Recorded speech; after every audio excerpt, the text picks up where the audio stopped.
I'm John. I'm Rob. And this is the Mint One podcast, where we talk all things NFTs and the rise of blockchain gaming. Today we have a very special guest. We do. Sebastien Borget, COO and co-founder of the Sandbox and president of the Blockchain Gaming Alliance.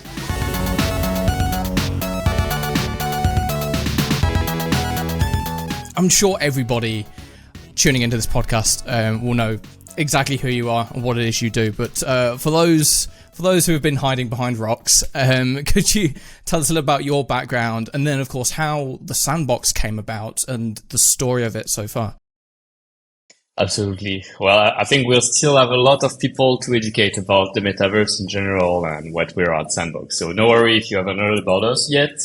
I'm the COO and co-founder of Sandbox, which is a decentralized gaming virtual world where anyone can make 3D content and games and experiences and truly own them, own their identity, their avatar, their creation, their assets, and have the ability to sell them, monetize them, exchange them with other users the way they want on the platform and outside of the platform.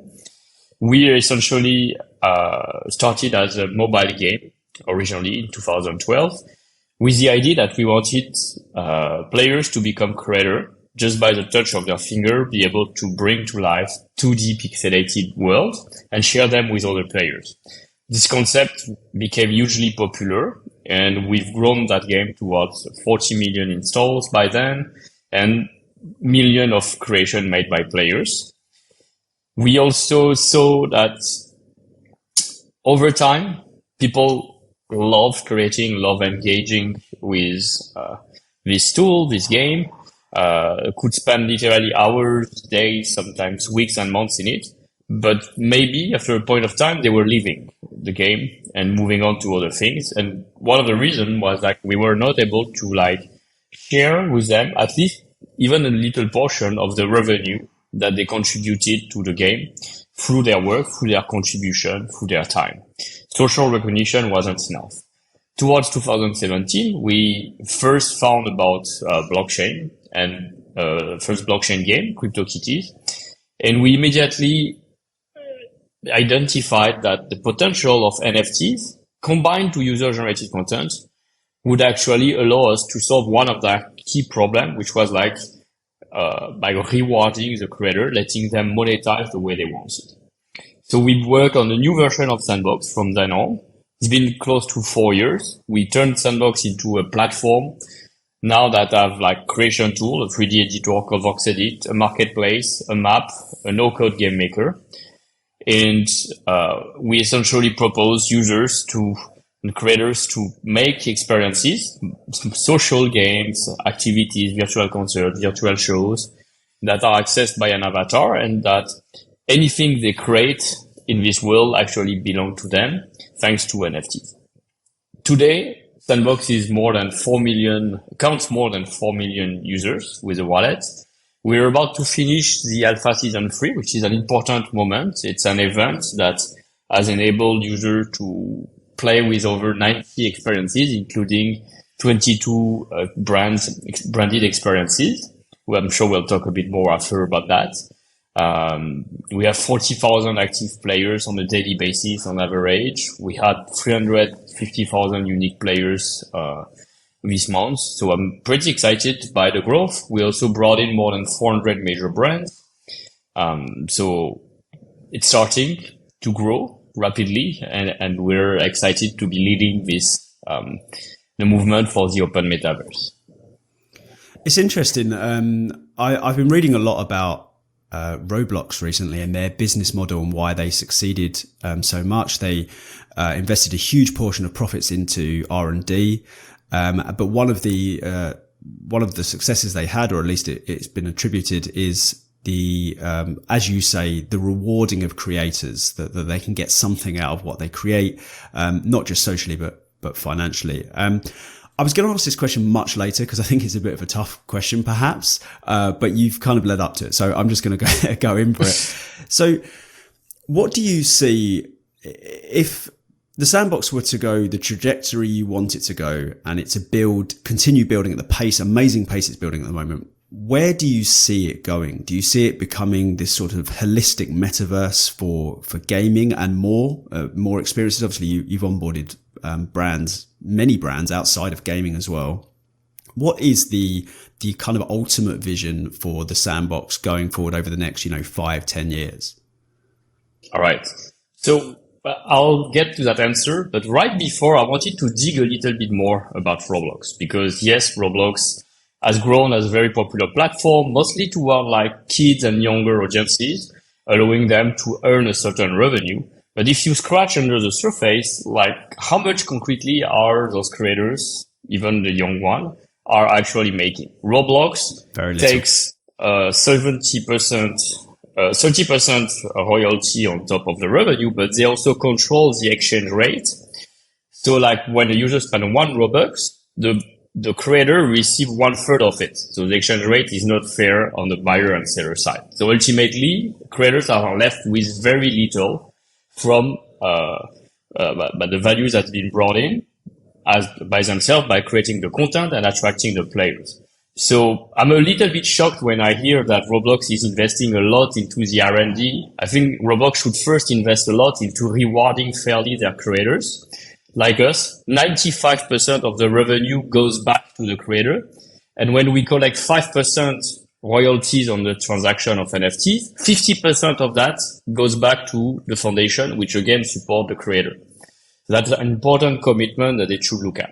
The second thing that I think creators should worry about when they build on top of Roblox is they should look at the term of service of the platform, and more specifically at who owns the intellectual property and the copyright of the creation.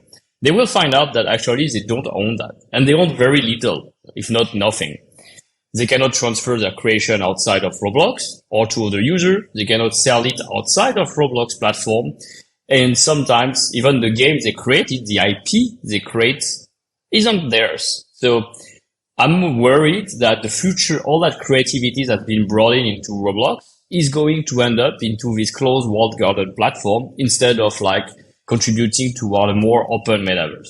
And that leads me to my second, to your question originally, like where do we see ourselves in future? We see ourselves as like one of the main place indeed for people to become more creative, to give access to creativity to anyone thanks to this no-code approach. Whereas in Roblox, you have to learn the programming language, etc.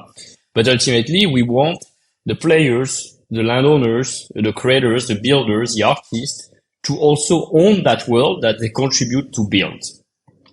And so I really see the metaverse as this space, like for me, the metaverse is like this, both technology revolution, but also like a social revolution. We are going to see more than just games. We're going to see a lot of social experiences, virtual concerts, virtual shows, art galleries, museums, which attract to a broader audience, more adult audience as well. The fact that we have already 400 brands onboarded on the Sandbox. We launched yesterday Gucci Vault in Sandbox. We launched CryptoWin with Paris Hilton last week. And the season 3 where we had Walking Dead, Care Bears, The Rabbits, Warner Music, Steve Aoki, and many other content was also been tremendously fun to play and interact and engage with, and a great showcase of the possibilities. We want to create a world where we blend all that content. Like people can take and mix their favorite characters, their favorite content, all together. They can use it to create on their own land that they monetize, or they can enter a world that somehow has no more frontier in the creativity, because you have access to both the user-generated content and new IP will be born on Sandbox and the existing brand from the real world. Fantastic. So just on your point there, you referred to the Open Metaverse, and of course the Sandbox was a founding member of the Open Metaverse Alliance for Web3, which is all about tackling these interoperability challenges, between different blockchains and creating these uniform standards. I was there in person at the Global NFT Summit in July when you spoke about it with Saro from Alien Worlds and with Dirk from Upland and various other people. So what progress has been made on the aims of the Open Metaverse Alliance for Web3 between then and now? So we've found like an enormous amount of support in general from, of course, Web3 actor, but also a certain number of companies that used to be in Web2 but are moving into Web3. Hundreds of applications, and we've going to announce at Web Summit officially. So next week, the opening of the OMA3, the Open Metaverse Alliance, for memberships and everything moving into process. So it took some time to structure everything, but we're now ready to go full speed, and have several working groups that will also be created and put in place. So I'm really glad that we will be able to speak as one voice, to contribute to actual research, and to show like how Web3 is a way forward to establish like interoperability standards, because it is by design from the protocol, from the use of one technology, which is blockchain. And as of now, I only know blockchain as a technology that provide this level of trust, of transparency, and that is required. So it's no longer in the control of one centralized entity alone. Yeah, fantastic. And it's great to see all of these, these standout projects in the space coming together for kind of the common good of the industry, so to speak. And I'll look forward to when those memberships become open, that's for sure. So kind of my natural follow-on to that question is, of course, as part of the Sandbox, you have the Sandbox marketplace where people can, purchase skins, purchase items, all of that. And with this interoperability aim of OMA3, where, you'll be able to hop from one metaverse into another, and, there's this sharing of items, so to speak, between various projects. How will that impact the Sandbox marketplace? Will the Sandbox marketplace start to support, or let's say facilitate, the sales of NFTs outside of the Sandbox itself, or how do you think that will play into that wider aim? It's definitely a great question. And before I think like more specifically at marketplace of Sandbox itself, I'm thinking first of the assets that have been created on Sandbox using VoxEdit, put for sale on the Sandbox marketplace, but they're also available already on OpenSea and Rarible and many other NFT marketplaces. And they can already be used outside of Sandbox platform and its game maker and the 3D world game client. They can be used into mobile AR application like Jadu, Genie, or VR, typically. And ourselves, we've been accepting a lot of external NFTs into the Sandbox to give life to them, to enable creating quests, or even like representing 2D NFT as 3D content. So that's the start of interoperability here. And we've proven that when people play with their NFTs, they are more engaged into a virtual world. They get typically playing with your avatar. If you own that, you will have like much higher retention, playtime, and engagement than without. So that's a great validation from the community of NFT owners. Our marketplace has started as well to list external NFTs. Those avatars that you can, that have been created outside of Sandbox, where there are like a little bit over 20 NFT collection like Clonex, Cyberconks, Cool Cat, Bored Ape, World of Women, etc. We help you buy those external NFTs, taking you outside to OpenSea, so that you can use them in Sandbox. There's one thing, you only mentioned briefly there, but it just cropped into my head that I'd love to get your thoughts on. You mentioned VR and AR, which is obviously something that's become a big part of the vision for the metaverse. I mean, Ready Player One, and we've all seen the sort of sci-fi vision for it. I've criticized Mark Zuckerberg in the past for almost presenting the metaverse as intrinsically linked with VR and AR, and that it almost must be a VR experience. Do you think it must be a VR experience? And then do you think it will become one over time? Absolutely not.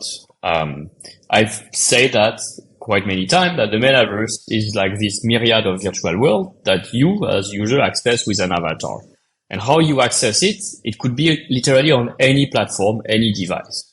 The metaverse will be based on the web, on a PC, on Mac, on mobile, on AR, VR, in console, etc. The concept of the metaverse is not like how you enter into it, it's like how you can take your asset, your digital identity, your virtual land, houses, etc., from one of those worlds and devices to another. That's really the concept of the metaverse. And so, obviously there are financial interests from Meta to push toward like the consumption of like the VR headset. One for, because they are the distributor, they acquired Oculus, they produce it, they earn revenue. Indirectly, it's also, you have to think in the term of like how Facebook is normally monetizing through selling ads by, collecting your data, your privacy, and using it for targeting you better. But where do they sell those ads? Basically, they sell it through platforms like Apple, the App Store, and Google Play Store. Suddenly, over the last 2 years, there's been changes in the way that you can track and target users on App Store. iOS 15 has been definitely killing targeting, and that's affected Facebook core business. So the way that they found to counterbalance that was we need to build our own distribution platform, our own app, and control it. And that's where the Oculus Rift and like the VR platform took more importance, because that's one that's not been taken by Apple or Google yet. So they want to push through the device and through the concept, but they are lacking the content. Like, even if I buy an Oculus Rift right now, there's no, and I bought the Oculus Quest Pro to try it, and get an idea of how it's evolving. We keep benchmarking, we keep looking at R&D. It's still definitely lacking a lot of great content. And that's maybe one main feedback, like metaverse should be first and foremost about creativity. Users need to be excited to enter it, but have great content as well to use and to come back into it. So that's why I think like user-generated content is a great way to drive that content, combined with major brands that also offer unique experiences. And by making it as accessible as possible, first on web and PC and Mac like Sandbox, and mobile next year. Our plan is to launch mobile by second half of next year. We will hopefully grow the audience toward the millions of users and make one bigger step forward, like the true realization of the metaverse. Oh, fantastic. Just speaking of the brands, I think the brands that you're working with, the Sandbox has become almost not a gatekeeper, but it feels like, you know, all of these iconic big brands that everyone knows and experiences on a day-to-day basis are all partnering with the Sandbox in one way or another. So I know within the last few days, you know, you've teamed up with Paris Hilton for Cryptoween. You've got Mighty Jacks for a little Halloween thing as well. You previously mentioned your collaboration with Gucci. You had the digital art auction with Sotheby's. We're seeing so many of these, you know, fantastic partnerships that I'm sure are doing wonders for the space. So I think I've got two questions related to that. One, with the bear market that's gone on for, I mean, it's been the last 9-10 months or so, has that affected at all the rate at which brands and IPs are reaching out to you to become part of this new, you know, Web3 metaverse world that we're in? And also, how do these partnerships factor into how you aim to onboard new users into the metaverse world? Well, the metaverse is definitely not related to market cycles. What we are seeing is actually like we're growing in terms of players and users. We're growing in terms of like creators and the number of studios who come learn how to build experiences for themselves or for the brand on the platform. We recently moved to over 200 studios around the world. And the number of brands who come to the platform keeps increasing with new announcements every week for them to acquire land. And now they are entering and starting to build with those studios the experiences. That's for me like a great sign that things are going all right. We're on the right track. And then to the question of like why so many brands are choosing Sandbox, I think like within the landscape of Web3, there's a number of options that we all know. There's Decentraland, Somnium Space, there is Crypto Voxels, there's Sandbox.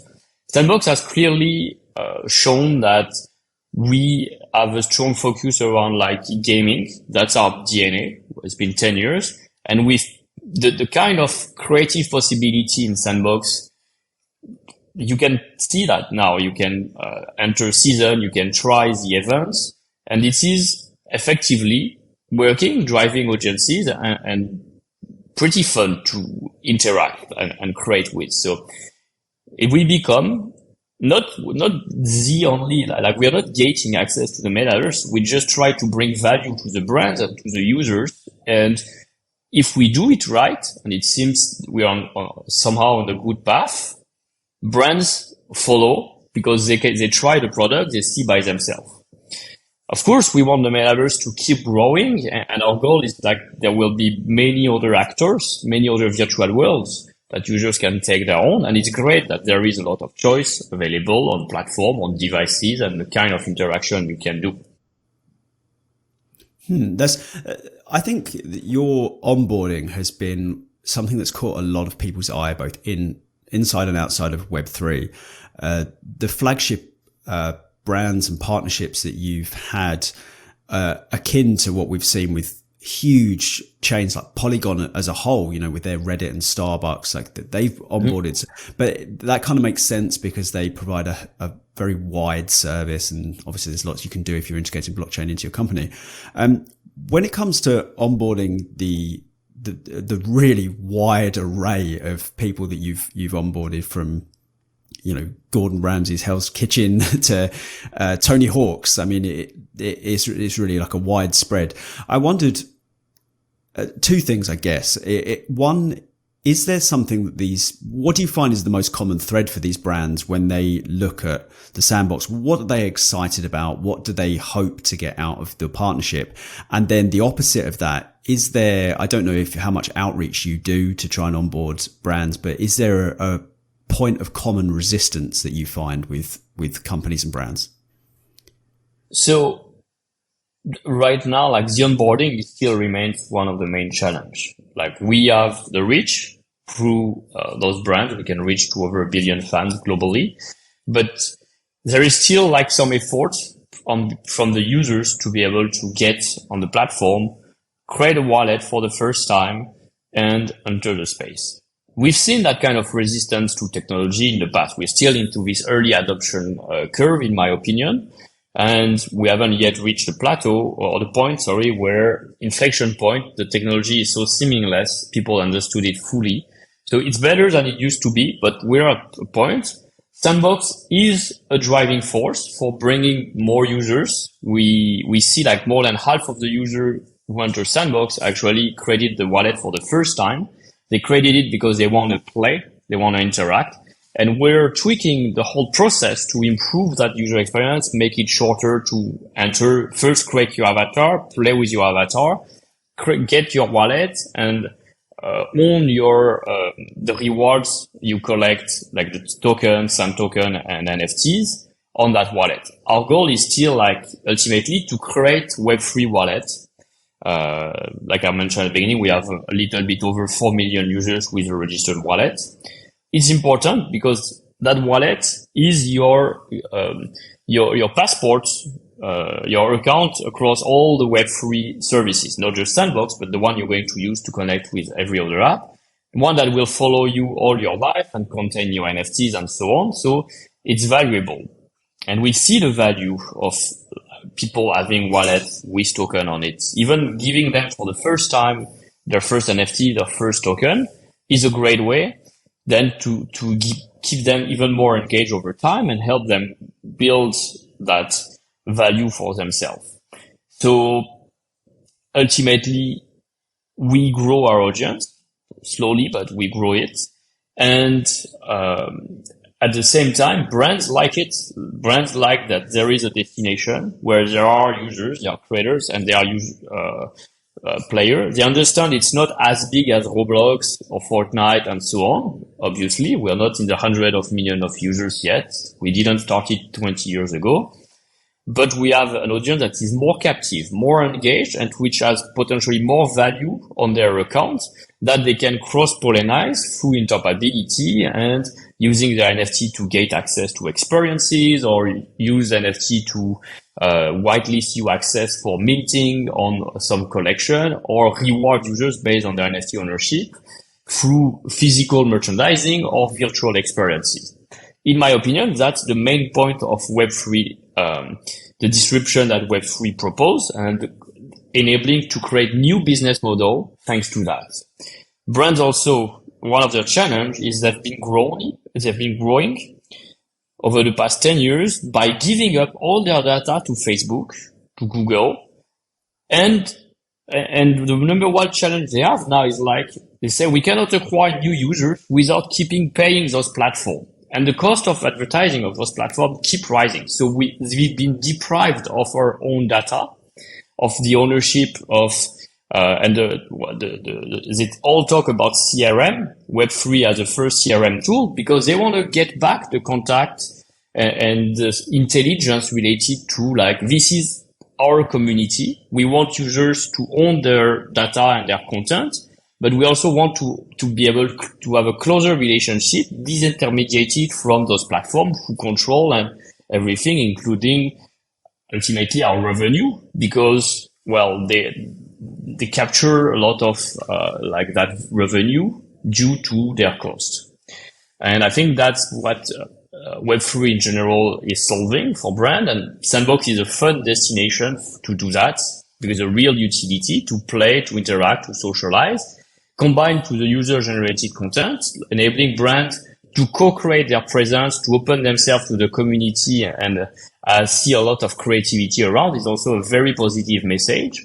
And we can use as a platform for so many different activities and purpose, from like gaming, but also like positive impact, sustainability, ecological impact, education, and much more. Okay. And sorry, if I can just jump in. The second half of that question, I wondered if you could just unpack the resistance you felt, because there's obviously a lot of brands are very tentative about moving into Web3, particularly the gaming side, as we've seen. You know, there's a lot of backlash with it. Is there anything when it comes to the brands that you're looking at partnering with and creating experiences with? Is there a common thread when it comes to resistance or any sort of reluctance? Well, I see less and less resistance, actually. So when we started to build a Sandbox platform 4 years ago, people didn't understood what was NFT, what was the purpose of it, how to use it, and so on. Now, most of the brands, they have chief metaverse officers, like head of Web3 strategy, head of NFT strategy. So they build team who have part of the culture and the communities. They are on Discord themselves. They understand those groups. And how they work, and they offer, and they want to work in a strategy that is meaningful and not short-term, like a token sale or NFT sale, but mid to long-term strategy with multiple engagement points, including presence in the metaverse where they can engage their user creatively and with various social and gaming activities. So, it used to take us 2 years to convince a brand to enter Sandbox. Now, like within a matter of months or sometimes weeks, just showing them the possibility, having our team behind in support for like iteration, ideation, brainstorming, we're able to engage them rapidly because they see the potential. We also see that in the gaming industry, contrarily to what you can read very often into certain press, not all press. I'm on the floor, I speak at those events, I meet the developer, I see more and more developers who are intrigued, curious, and want to innovate with Web3 for also the benefit of their players. They want to give more ownership of the economy and the content to other players. So ultimately, I feel like with education, with good use case, good example, we have to lead by example. It will unfold, and that resistance, that resilience will be going even lower. Well, the Web3 culture has this fantastic sense of community and togetherness, and I think we're seeing a lot of, traditional businesses, Web2 businesses, so to speak, really want to, or realize that this sense of community and togetherness is there, and they want to find ways to kind of incorporate that kind of feel around their brand and really get involved in that. And I kind of echo what you've said with regards to developers. I mean, both me and Rob were at Gamescom. We've just had one of our writers go to Gamescom Asia. And yeah, speaking to developers, I mean, if you were to believe the typical gaming audience, so to speak, like, we don't like NFTs, etc., but you go and speak to developers and they're very open-minded, and I think they're trying to find the best ways for, this new industry to work for them. One point I was going to ask is, obviously within the last few weeks, especially, we have seen Epic Games start to onboard Web3 experiences into their store. So, we've got Blancos, they've got Grit, which just entered closed beta, and the Forge Arena, which is a game on Wax, is going to be heading to the Epic Games store in a few months' time. So there's two parts to this question. One, Steam up to this point has been very staunch in their attitude towards NFTs, and that they don't really want anything to do with them. Do you think that will change because of the kind of the interest that the Epic Games Store has seen? And second to that, would you explore any options, or is the Sandbox in any discussions to perhaps become available on platforms such as the Epic Games Store? So when Steam decided to ban blockchain and NFT game, I provided some comments at that time that it was very surprising for a platform which originally was here to support creators, indie developers, to be promoted, to make such a decision. Like, it was kind of like cutting with the roots of like experimentation, innovation, and but they never openly replied to that decision. And well, they made a decision, like it basically chose to cut themselves from the wave toward like what the future of gaming could be and stay within a certain comfort zone. And in a way, I feel like they are less and less of an interesting platform. Also, like, to be on Steam, you have to use a Steam SDK. Steam SDK is centralizing the data back to the platform Steam, which is very against the ethos of Web3. So not very interesting to look at them. For me, they are a platform of the past already. But you look at all the platforms, Epic, I think, is smarter in that sense. They start to allow blockchain games, valuable games that people can play, like Blancos is a very fun multiplayer game. I think by all means, people can say it's a great game. So it's good that they are showcasing great games to onboard NFT, to onboard to the potential of NFTs toward like the more mainstream audience of their platform. I believe that there is no way that platforms are not going to offer to certain level like a support of NFT or an allowance for NFT. Like, it's already out there. You don't fight technology. You don't fight Web3. Web3 is not going to go back and everyone forget it in a few weeks or few months, and they say, "Oh, we're so great with Web 2. Let's go back to everyone to not owning user data," and so on. You even see Apple more often updating their guidelines regarding NFT. It's a level of recognition of it. Once you recognize it, it's just a matter of like evolving smartly, talking to the developer of the industry. So giving voice to the developer, hearing them out, to offer something that I think is consistent with where the industry wants to move. And I'm sure that we're going to see in 2023 even more evolution, favorable evolution toward that, because more games are coming in Web3. They are being developed now or getting in the stage to launch.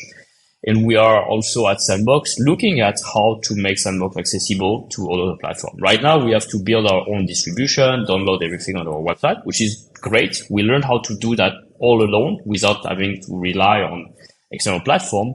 But we are not against the extra help or nudge once we become available on mobile or want to reach broader audiences on PC as well.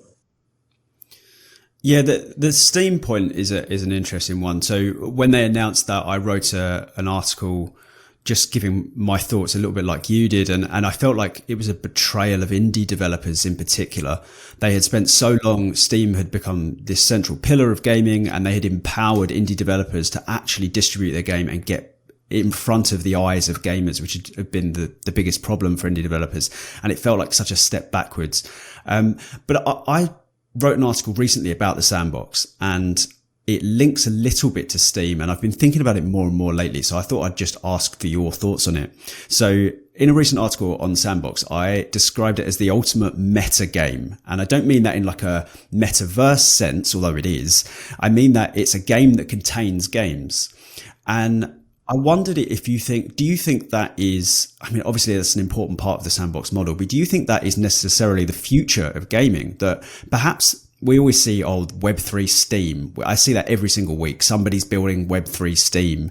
But perhaps Steam isn't going to be a 2D platform at all. Perhaps the next Steam is going to be like what you've done, where there's games inside of games, and it's kind of a meta game thing. What do you think about that? I think that would be very interesting. Like our approach is to enable users through an avatar to access very diverse experiences. They walk into one digital space, which we call land in Sandbox, where they can socialize, have a party with their friends, or meet new people, to another where they start playing, to another where they visit an art gallery, to another where they start learning, or attend a concert and so on. It's a very vibrant place that's just one walk away with your avatar. Right now, every game experience is very siloed. Like I have to install the application, it has its own runtime, and I only play the core game and the meta game originally by the developer. By any means, that's not going to disappear. We'll still have great game on console, on PC, on mobile with that kind of distribution.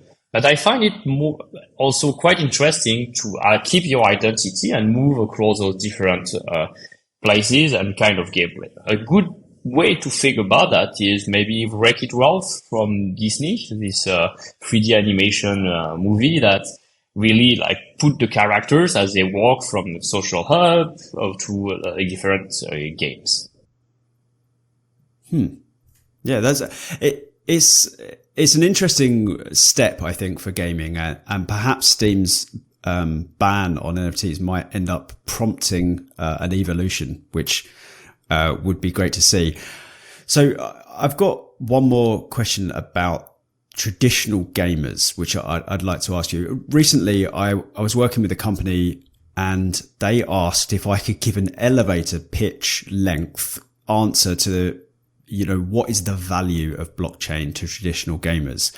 And I spent far too long honing the words of this to try and get the full message across. And I know this is a difficult question to put you on the spot for, but if you had sort of an elevator pitch to the traditional gamer who is suspicious of NFTs, how would you sell the value that we see? Well, I think we've been very taught, usually the blockchain gaming industry has been touting this idea that yes, you wouldn't lose all your content, all the time you spent could be recovered, all the item you have could be transferred to another user, sold, and so on. I would say it's great, but that's not enough. It's a nice to have, but what's great to have is you need to have great experience that will really make you emotionally attached to your digital assets to the point that indeed you wouldn't want to lose them. And also, you incorporate the idea of selling it is something that's actually not just possible, but also authorized, fully embraced, part of the gameplay. Many core gamers, they are grown accustomed to buy accounts on platform if they want to level up, get better characters, etc. But now, they don't have to go through those weird ways of doing, and they can have a full white instead of black market or gray market, white market to do so into a very open economy. And here I'm really talking to that very specific core agency reference, not the general one, right? Cool. Well, you touched earlier on the challenge of onboarding in the space and having to tailor things to make that experience easier, and that's a I suppose an issue that we're seeing across the Web3 space. It's not inherently easy in most cases for a traditional gamer who knows nothing about crypto to, create their wallets, hold their private keys, understand what a hard wallet is, all of these kinds of things. So, maybe you want to go a bit further into that, but my wider question was, what do you see as being the biggest challenges or problems that the blockchain gaming and the metaverse space it's facing? and how do you think we should tackle those? There's always a lot of challenges in place. To back what you were saying, yes, every challenge is an opportunity at the end of the day. Even the Steam ban is an opportunity to find an alternative or build your own distribution. So in the case of blockchain games, there are still challenges now appearing. The ecological impact has been removed because Ethereum have merged and is now on a proof of stake instead of a proof of work, or people have moved to Polygon and other layer 2s. The challenge around regulation is one important topic that start to pop around many jurisdictions around the world. Some jurisdictions, like Dubai, for example, have made frameworks that are very clear and allows to evolve in a safe manner for creators and innovators. Europe has issued the regulation called MiCA around crypto asset and NFT, with still some lack of clarity around NFTs in particular. So that is something that could impact the actors in the space, in this geographical region. US is still very unclear, and that casts a shadow in the US around that. I hear Hong Kong might make a major announcement next week towards this. So it's interesting, definitely, how regulation evolve and understand and embrace and support an ecosystem of entrepreneurship and gaming around those crypto assets. We're seeing also definitely the challenge around security and safety. Now that people can own crypto asset of value, we have to educate them also how to hold them securely, what they should be more careful about, because there are new attempts. Scams, phishing have always existed. It's not proper to crypto, but because more users are moving into crypto, the threat are also moving there. So it's our job to keep protecting them and educating them as much as we can.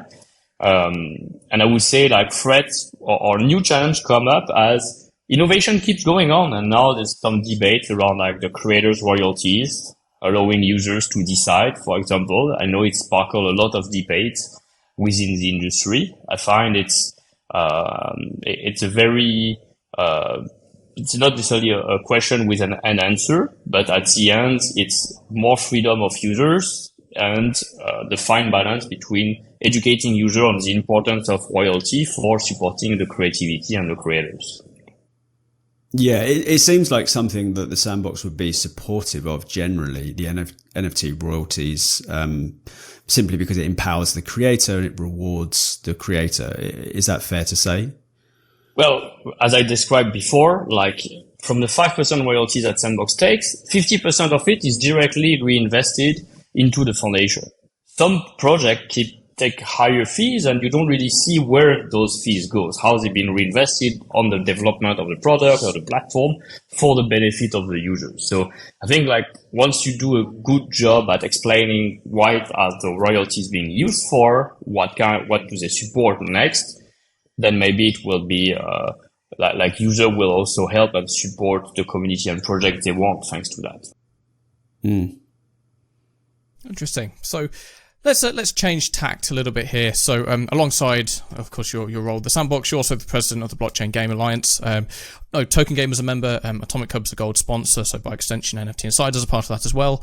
And it's grown from this kind of handful of Web3 companies several years ago to now, over 300 members, and it's a melting pot of, studios, esports organizations, media organizations.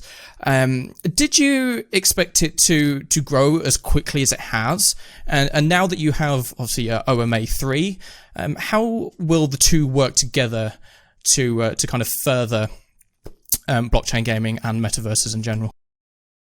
Great question. So, the Blockchain Game Alliance started in 2018. It was founded by 8 core founding members, including Ubisoft, Evertree, Consensus, Ultra, typically, and a few other members. Sandbox and myself weren't involved yet, but I saw the announcement live. I was in the audience and I said, oh, great. I wish I was there, but somehow. And then a few months later, I was able to get involved and even take the role of president of it. Back then, we were maybe 30 members, and today, indeed, we are 400 members. So we've done a great effort as growing the representation of blockchain companies around the world, facilitating them to network, and providing educative resource within the broader video game industry. And the fact that there are so many actors shows that this sector is in a full expansion. More and more developers from Web2 or traditional developers are interested to build in Web3 and need education to that. It is exciting, of course, and I think it will keep growing because we are attending more and more physical convention, organizing meetups and dinners after pandemic. That helps to accelerate that growth. In the future, if our mission is done right, there will be no more blockchain gaming alliance. It will be just gaming alliance. So we might even dissolve at the end if mission is accomplished, Regarding the OME3, the Open Metaverse Alliance, it is a different purpose. Here, it's really about working groups to establish standards around metaverse. Not every blockchain game is metaverse related. And so there is no straight correlation from one to another. They run in parallel with their own objective. It's interesting to see the direction this has gone. I wasn't in the audience for the announcement of Blockchain Gaming Alliance, but Token Gamer formed early 2018, and I remember it happening, and it all felt so quiet back then. It felt like there was so few games that we could cover. There was so few organizations that it felt almost premature, but it wasn't. It was perfectly timed, really, because it just preceded the influx of studios and players. So I only have one question left really for you, which I haven't found a place to comfortably slip it in yet. But you mentioned that Sandbox is moving to mobile.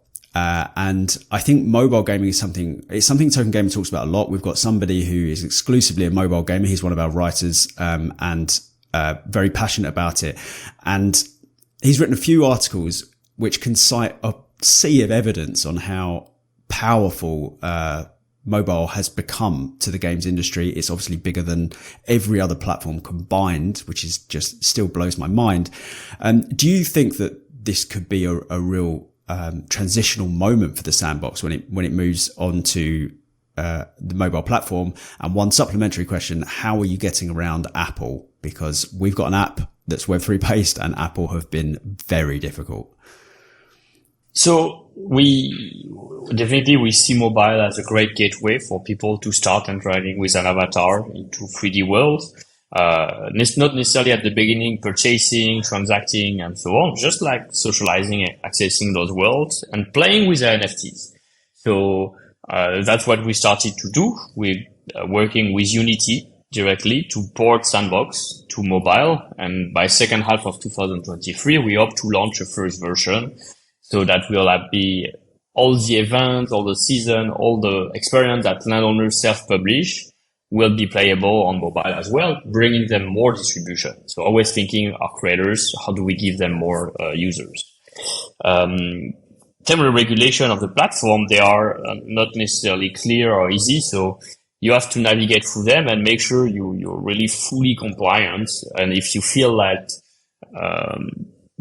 for unfair reason, Apple isn't really letting you in, you still have a chance to appeal from what they told us. So basically, you have to, from my experience as working in the mobile gaming for 10 years, sometimes some decision we had to appeal to get our app into it back then. So I feel like it's probably going to work the same way.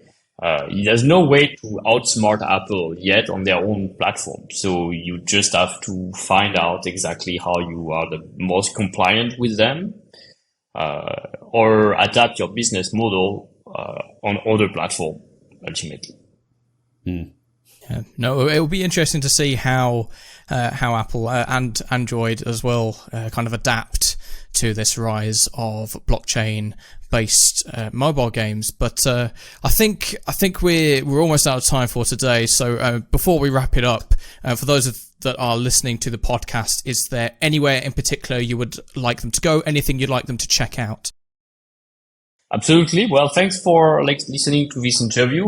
We'd like to propose you to try Sandbox out if you haven't. Be curious. Check for yourself what I'm talking about, create an avatar. It's free, and start playing into the live event like Crypto Win until mid-November, or Gucci Vault that recently opened. We also have the season 2 until November 2nd. There will be a lot of great fun experiences. You can also become a creator, try out the tool, and maybe start building your own dream world or dream experience with this no-code game maker. And why not make it your next job or next business? Fantastic. There's something for everyone in the Sandbox. Sebastien, thank you very much for your time. And it was great to have you on the show. Thank you so much. Looking forward to see you next and keep you updated over the years. Well, there we go. Episode 43 in the books. And that was a very interesting conversation with Sebastien. That got quite deep, like quite quickly. We got a lot of insight in a very short period of time. He's so knowledgeable on the sector, which is why he's on every panel ever in Web3. My girlfriend asked yesterday who the podcast was with today, and I said it was with Sebastien, and then I explained a little bit who he is, and I was like, basically throw a dart at a Web3 conference and he's probably there on a panel somewhere. Like he's one of the most knowledgeable people in the space, and I mean, again, he demonstrated that really. Yeah, we're entering the heights of event season for the Web3 space next month. What have we got? Well, we've got Atomic Hub Live London. We do. Quick plug. 2nd of November. Rob will be there. I'll be there, and about 400 other people will be there if the sign-ups are anything to go by. So yeah, that's gonna be a very, very cool event. So if you haven't done already, will there be any tickets left by the time this podcast goes up? Who knows? But you can head to live.atomichub.io to find out. And then of course 3rd to 4th November is NFT London, which again I think both of us are attending. There's a Mutable X there. There's Atomic Hub there. There's who's who of blockchain in Europe is all there by the sounds of things. Yeah, it's gonna be a big event. I've really not done that much looking into the schedule. I'm kind of just winging it, but I like that. I'm just going to wander around the land because Gamescom was just mad. I've never had anything more scheduled in my life. It was like military. So I want a more, laid back, just I can meander around, chat to people. There were many people at Gamescom where you could just see, like, they weren't familiar with the floor plan. They just, heads Who on was stalks. familiar with that floor plan? Well, no one, but Madness. the amount of people that are like, hey, I'm going to have a meeting. I'm going to have like 4 meetings an hour. And then they get to the venue. They're like, oh my God, there's 15,000 people here. There's like, I don't know what the total space was of the venue, but holy moly. It was a city. Effectively was. But anyway, that's a little off topic. Let's get to the outro, should we? So, Rob, where can we find you? You can find us at tokengamer.io, which is all the latest blockchain gaming news. Then the Token Gamer app is called Token Gamer, and it's on the App Store and the Google Play Store. We have some really exciting stuff coming with the app. I can't say anything yet, but the app is about to get a lot bigger and a lot more impressive. What else do we have? We have this podcast, which I imagine you've already found. Then we have twitch.tv/Token Gamer, where on Tuesdays and Thursdays, Super Dope streams blockchain games, which is very cool. And then our YouTube channel, which is mostly Twitch highlights at the moment, if you miss his streams. And then we're doing some more video content. We're doing so much stuff behind the scenes at the moment. I know you have this problem. There's so much I want to talk about, but like we're working with companies and organizations, and we're helping them build all these cool things, and I can't really talk about them yet. And so it just looks like we're not really up to much, but we are, and it's very exciting. But just drop by tokengamer.io and our Discord, and that covers everything. Oh, Twitter at tokengamernews. We tweet a fair amount. Okay. Jonathan. Is your full name Jonathan? No. 43 episodes. I mean, my middle name is Paul, and strangely enough, bit of a JP. tangent. I've not been called JP for years. Anyway, my name is of course John Paul Nichols. Oh. My cousin, Paul John Nichols. Tell me who the hell. Who did Nobody that? communicated. Nobody in your family was communicating. Someone is responsible for that, and it's not me. Anyway, NFTinsider.io for the latest NFT news. We've been doing all sorts of stuff this week. As this podcast goes out, I believe Jens will have just uploaded her recap of Gamescom Asia, which was a very cool event, from what I hear from her. And we did our first non-podcast video for like 6 months yesterday. So we spoke a bit about Justin Can, the co-founder of Twitch, and his new venture, Fractal. So if you want to find a bit more about that and the story so far, go and check us out on YouTube at NFT Insider. Social media at NFT Insider_IO on Twitch. And Twitch? No, we're not on Twitch. We're on Twitter and Instagram.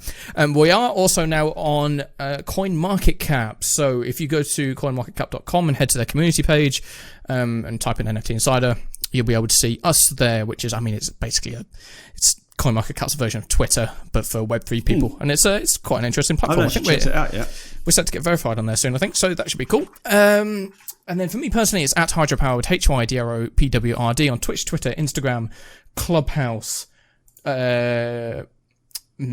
If you want to add me on Oculus, go do that. If you want to add me on Steam, I think I keep adding them every week. It's getting ridiculous now. Yeah, but anyway, Twitter is the main one. Just go Linktree. I do need a Linktree, don't I? Hydropowered, done.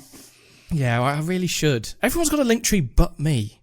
I just, maybe we should do one. Being a contrarian, you're just trying to little bit separate. Yeah. Well, there's so many of those. There's Linktree, and then there was like there's so many other like variants of it, and some of them are like Web3 friendly, and some. Someone should make a Linktree of Linktrees. Oh my god! If they did, I would find it very useful. Yeah, pick your favourite. Anyway, yes, Twitter's the main one for me. Daily tweets on what's going on in the space. If anyone, this is an open call to any creators right now. If you're selling badges, pins, patches, please let me know. I'm working on a little project, this little cool thing. Bought a few patches this week actually, and a hat. But I look ridiculous in hats, so it's probably just going to end up hung up behind me somewhere around there. But I'm sure I'll put pictures on social when it arrives. Anyway, where the hell is this going? Who knows? Episode 43 is in the books. Thank you to everybody who has tuned in. If you're watching this on YouTube, a like and subscribe would be fantastic. Have you seen YouTube's new layout, by the way? The new UI UX with all the highlights and things? Yes, I have, yeah. Ooh, I'm a big fan. But anyway. I don't like change. Well, I think that's most people, I think. Anyway, if you listen to this on Spotify or Apple, a 5-star podcast review would be fantastic. And hey, if it was fun, share it around. Get some more people in here. Listen to me and Rob ramble at the end of the podcast because we have no idea how to do an outro. So there we go. I'm not sure what we're doing regarding next week because we'll be in person. Maybe we'll do an in-person episode, but we'll see. Yeah. Live from NFT London, which would be very cool. But in any case, thank you very much for watching. I hope you have enjoyed this interview with Sebastien and mine and Rob's rambling. Yep. And yes, you've learned from last week. It's great. And we hope you tune in again next time.